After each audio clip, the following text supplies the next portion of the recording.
aux nécessités de la vie, leur émulation change. Qu'en est-il de la lune et les étoiles?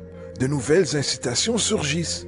Si vous faites une peinture que vous appréciez, vous apprécierez de la donner à une autre personne, pas de la vendre. I think most of the education that I've seen today is essentially producing a person for a job. It's very specialized. They're not generalists. People don't know a lot about a lot of different subjects. I don't think you could get people to go to war if they knew a lot about a lot of things. I think education is mostly rote, and they're not taught how to solve problems. They're not given the tools emotionally or within their own field of how to do critical thinking. A resource-based economy, the education would be very different. La préoccupation majeure de notre société est le développement mental et de motiver chaque personne à atteindre leur plus haut potentiel. Car notre philosophie est que plus les gens sont intelligents, plus riche est le monde. Car tout le monde devient un contributeur. The smarter your kids are, the better my life will be, because they'll be contributing more constructively to the environment and to my life, because everything that we devise within a resource-based economy would be applied to society. There would be nothing to hold it back. Patriotisme, armes, armée, force navale, tout ça est un signe que nous ne sommes pas civilisés. Les enfants dans le futur demanderont à leurs parents, « N'avez-vous pas vu la nécessité des machines, papa? Ne pouvais-tu voir que la guerre était inévitable quand tu produis la pénurie? N'est-ce pas évident? » Bien sûr, les enfants comprendront que vous êtes élevés uniquement que pour servir l'institution établie. Nous sommes dans une société si abominable et malade que nous n'irons pas dans le livre d'histoire. Ils diront seulement que de larges nations prirent les terres de nations plus petites utilisant la force et la violence. L'histoire parlera de comportements corrompus tout au long du parcours jusqu'au commencement du monde civilisé.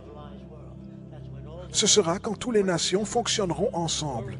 L'unification mondiale travaillant vers le bien commun de tous les êtres humains et sans que personne ne soit asservi par un autre, sans stratification sociale, que ce soit de l'élitisme technique ou n'importe quelle autre forme d'élitisme, éradiqué de la surface de la Terre. L'État ne fait rien, car il n'y a pas d'État. L'État ne fait rien, car il n'y a pas d'État. Le système que je préconise, une économie de ressources globales, n'est pas parfait. C'est juste bien mieux que ce que nous avons. Nous ne pourrons jamais atteindre la perfection.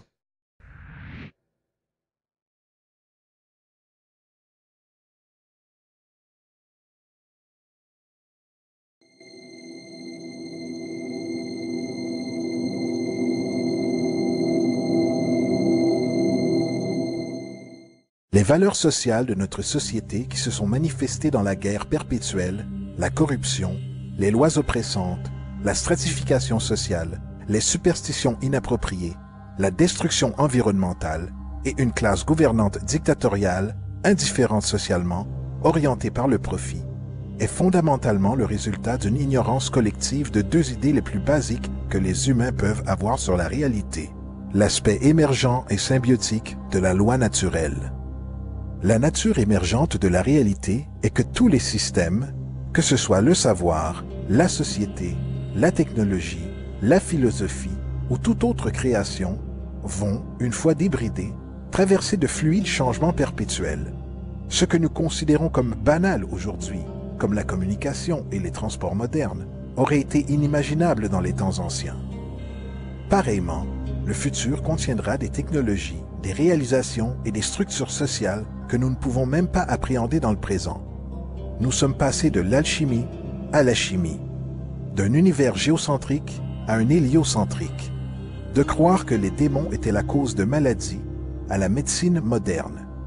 Ce développement ne montre aucun signe de fin, et c'est cette prise de conscience qui nous concentre et nous mène sur le parcours continuel de la croissance et du progrès.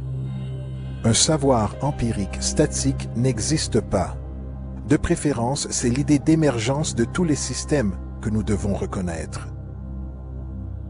Ce qui signifie que nous devons rester ouverts aux nouvelles informations à tout moment.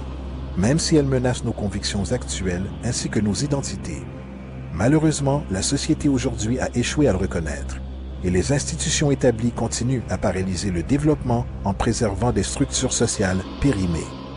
Simultanément, la population souffre de la peur du changement, car leur conditionnement suppose une identité statique, et défier les croyances de quelqu'un résulte habituellement dans l'offense et l'appréhension, car avoir tort est faussement associé à l'échec. Alors qu'en fait, être détrompé devrait être célébré, car il élève une personne à un nouveau niveau de compréhension, favorisant une prise de conscience. Le fait est qu'il n'existe pas une chose telle qu'un être humain intelligent, car il s'agit simplement d'une question de temps avant que leurs idées soient actualisées, modifiées ou éradiquées. Et c'est cette tendance à s'accrocher aveuglément à des croyances, s'abritant de la transformation par nouvelles informations, n'est rien de moins qu'un format de matérialisme intellectuel.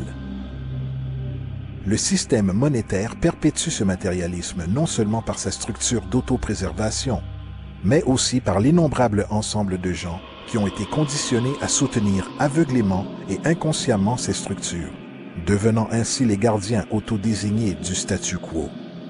Des moutons qui n'ont plus besoin de chiens de berger pour les contrôler, car ils se contrôlent les uns les autres en chassant ceux qui se mettent en marge de la norme. Cette tendance à résister au changement et maintenir les institutions existantes pour le bénéfice de l'identité, le confort, le pouvoir et le profit est complètement indéfendable et ne produira que plus de déséquilibre, de fragmentation, de distorsion et très invariablement de destruction. Il est temps de changer. De chasseurs-cueilleurs à la révolution agricole, à la révolution industrielle, le motif est clair. Il est temps pour un nouveau système social qui serait le reflet des connaissances que nous avons aujourd'hui. Le système monétaire est le produit d'une période où le manque était une réalité. Maintenant, avec l'âge de la technologie, ce n'est plus pertinent pour la société, disparu avec le comportement aberrant qu'il manifeste. Pareillement, les visions de monde dominantes telles que la religion théiste opèrent avec la même inadaptation sociale. L'islamisme, christianisme, judaïsme, hindouisme et tous les autres existent comme des barrières au développement personnel et social, car chaque groupe perpétue une vision bornée du monde et cette compréhension limitée du monde qu'ils reconnaissent est simplement impossible dans un univers émergent.